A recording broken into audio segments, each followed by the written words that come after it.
शांती। आज आहे 29 जून 2026 ची मुरली।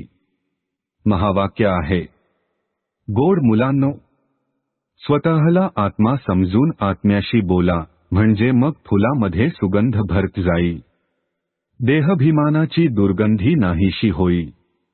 प्रश्न आहे, आपला सुगंध सर्वत्र पसरविणारी खरी फुले अथवा खरे परवाने, म्हणजेच शिवबाबांवर पूर्णपणे बलिहार जाणारे कोण आहे?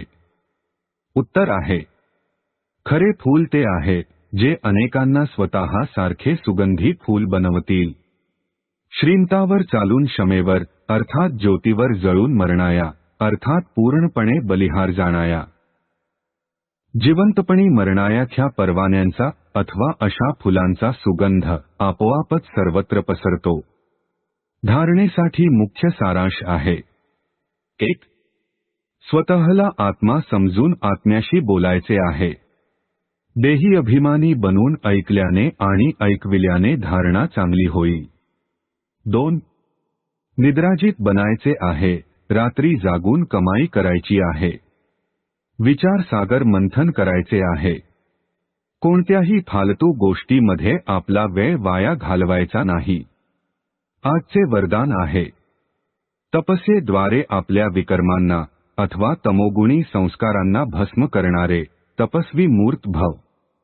स्पष्टीकरण आहे, जसे आता ईश्वरीय पालनेचे कर्तव्य चालू आहे, तसे शेवटी तपस्येद्वारे आपल्या विकर्मांना आणि प्रत्येक आत्म्याच्या तमोगुणी संस्कारांना अथवा प्रकृतीच्या तमोगुणाला भस्म करण्याचे कर्तव्य चालणार आहे।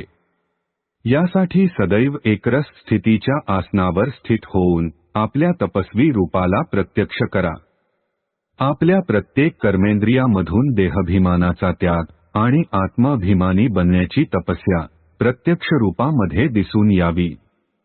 स्लोगन आहे, संस्कारांची टक्कर होण्यापासून वाचण्याकरिता बालक आणि मालकपणाचे संतुलन ठेवा। ओम शांती।